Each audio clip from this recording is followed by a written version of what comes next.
महाराष्ट्रातला 7-12 काय तुमच्या बापाचा आहे काय? होय, भुजबळ सांगतोय तू आमच्याच बापाचा आहे, आम्ही जाहीररित्या सांगतो आहे. अरे तुम्ही जे उपभोक्ता आरक्षण ते सुद्धा आमच्या मराठा छत्रपतीनं दिलेलं आहे. आणि म्हणून अशा प्रस्थापित मराठ्यांचा आणि आमचा काडीचाही संबंध नाही की महाराष्ट्रातलं सरकार हे माणसाचं असावं आणि माणसासाठी चालावं. माझं म्हणणं असं आहे, आम्हाला डार्विनचा सिद्धांत असं सांगतो की माणसाला एकेकाळी शेपटी होती, शेपटीचा वापर कमी झाला म्हणून शेपटी गळून पडली.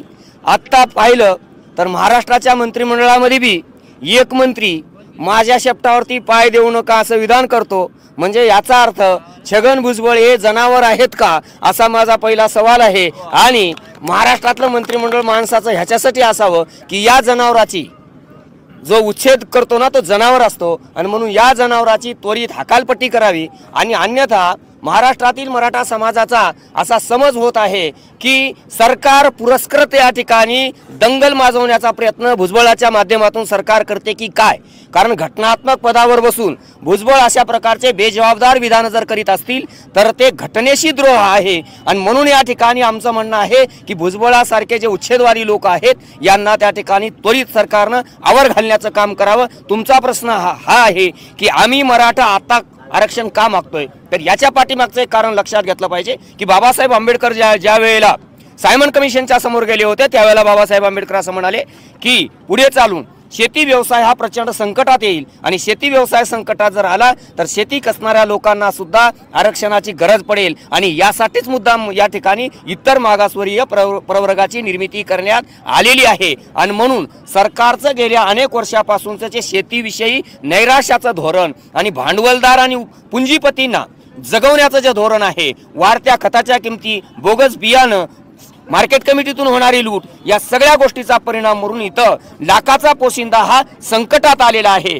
आणि म्हणून जे जे शेतकरी वर्ग असतील त्यांच्या रिझर्वेशनची सोय या ठिकाणी करण्यासाठी घटनेचा 340 कलम अस्तित्वात आलेला आहे. याचा वापर करून या ठिकाणी आम्हाला त्वरित इतर मागासवर्गीय प्रवर्गातून आम्हाला आरक्षण आमचंच आहे, आम्ही नव्यानं मागत नाही, आमचंच आहे की जे तुमच्या चुकीच्या धोरणामुळे 67 वर्षापासून जवळपास माझा मराठा समाज या आरक्षणातून वंचित आहे, त्याचे गेलेले अधिकार त्या ठिकाणी त्यांना पुन्हा मिळवून द्यावेत अशी आमची एक मराठा समाजाचा उपेक्षित माणूस म्हणून माझी अशी सरकारला आग्रहाची विनंती आहे. आणि सरकारनं जर हा निर्णय नाही घेतला तर मग मराठे काय करू शकतात हे त्या ठिकाणी सरकारलाही दिसल आणि ते आम्ही दाखवून देऊ. पण आमचं म्हणणं असंच आहे की हा महाराष्ट्र सुरक्षित राहावा आणि तो मराठेच सुरक्षित ठेवू शकतात. कारण हा महाराष्ट्र काय भुजबळाच्या बापाने उभा नाही केला, हा महाराष्ट्र आम्ही मराठ्यांनी उभा केलेला आहे. आणि त्याच्यामुळं आम्ही कधीही याचा विध्वंस करू शकत नाही, म्हणून आम्ही शांततेच्या मार्गाने जातो आहे.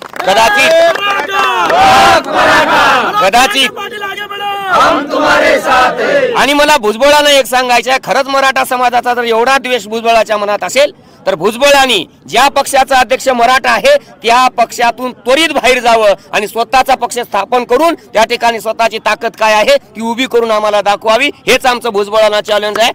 तुम्ही आमच्या हाताखाली गुलामी करूच नका. ते म्हणतात की महाराष्ट्रातला 7-12 काय तुमच्या बापाचा आहे काय? होय, भुजबळ सांगतोय तो आमच्याच बापाचा आहे, आम्ही जाहीररित्या सांगतो आहे. कारण हा महाराष्ट्र फुले शाहू आंबेडकर यांचा आहे, छत्रपती शिवाजी महाराजांचा आहे, यांचाच राहणार. आणि देवेंद्र फडणवीसांनी किती जरी प्रयत्न केला तरी हा महाराष्ट्र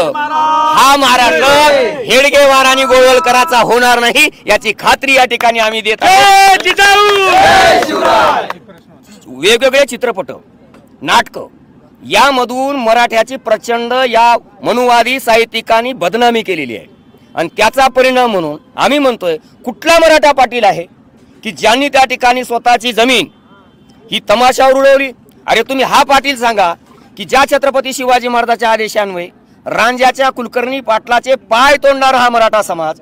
एवढंच नाही, तुम्ही बळीबा पाटलाची नावाची जी कादंबरी आहे ती कादंबरी लोकांच्या समोर सांगा की ज्या कादंबरीमधून 18 पगड जाती आणि 12 बलुतेदार जातीच्या समाजाला या मराठा समाजानं सोबत घेऊन जायचं काम केलं. आणि आम्ही जर त्या ठिकाणी अत्याचार केले असते तर महाराष्ट्र पुरा पडला असता का हे समजलं पाहिजे. अरे आमची संस्कृती वस्त्र फेडणाऱ्याची नाही, वस्त्र पुरवणाऱ्याची आहे, हे आम्ही अत्यंत जाहीररित्या सांगतोय. आणि जे कोणी विकृत बुद्धीचे असे असतील, जे कोणी मराठा समाजावरती विकृत बुद्धीमधून अशा प्रकारचे आरोप करत असतील, आम्ही त्याला हीन मानसिकतेचे म्हणून समजतो. कारण आम्ही स्त्रीकडं, ती कुठल्याही समाजाची असू दे, स्त्रीकडं स्त्री याच भावनेनं बघणारे आहोत, ती आमची आई याच भावनेनं बघणार आहोत। आणि म्हणून ज्यांनी कोणी सांगितलंय आम्हाला पेशवाईचं पुरतं वस्त्रहरण करायला लावू नका, कारण मराठ्यावरती आरोप करत असतेवेळी पेशव्यांनी पेशव्याच्या काळामध्ये जे नंगाडवाडा म्हणून पेशवाई चालवली आणि शनिवारवाडा चालवला, ते पुरावे आम्हाला या ठिकाणी उकरायला लावू नका, हे आमचं म्हणणं आहे।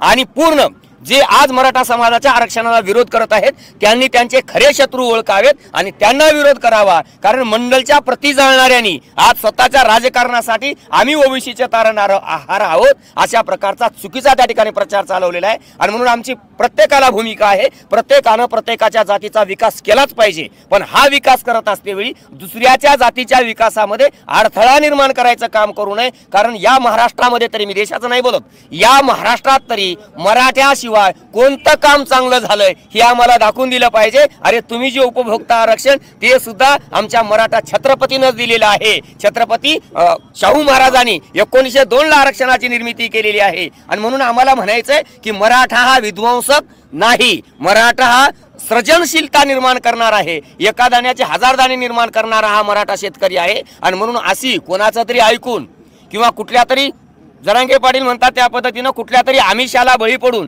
तुम्ही जर हा महाराष्ट्र त्या ठिकाणी अशांत करण्याचा प्रयत्न करत असाल तर तो आम्ही कधीही तुमचा प्रयत्न यशस्वी होऊ देणार नाही। महाराष्ट्र शांतच राहील आणि महाराष्ट्र शांत ठेवण्याची जबाबदारी मराठा मोठा बांधव म्हणून या ठिकाणी आमची नक्कीच राहील आणि ती ग्वाही आम्ही उभ्या महाराष्ट्राला देतोय। सरकारला इथं दंगली जरी निर्माण करायच्या असतील तरी आम्ही होऊ देणार नाही, ही आमची खात्री आम्ही त्या ठिकाणी सरकारला नक्की देतो आहेच। कारण महाराष्ट्रामध्ये आता जातीचा लढा निर्माण होण्यापेक्षा वर्गलढ्यामध्ये त्याचं रूपांतर झालेलं आहे। आमची भूमिका एक आहे की इथल्या प्रस्थापित वर्गाने सामान्य मराठ्यांना आपला एक गुलाम या पद्धतीनं वागवलं, केवळ निवडणुकीपुरतं जातीचं राजकारण केलं। आणि म्हणून मार्क्स ज्याप्रमाणे सांगतात त्या पद्धतीनं या ठिकाणी वर्गलढा उभा टाकेल आणि त्या वर्गलढ्यात श्रीमंत, नवसरंजामदार, जे कारखानदार, बँका लुटलेले, या सगळ्याच्या विरोधात आम्ही त्याचं समर्थन नाही करत।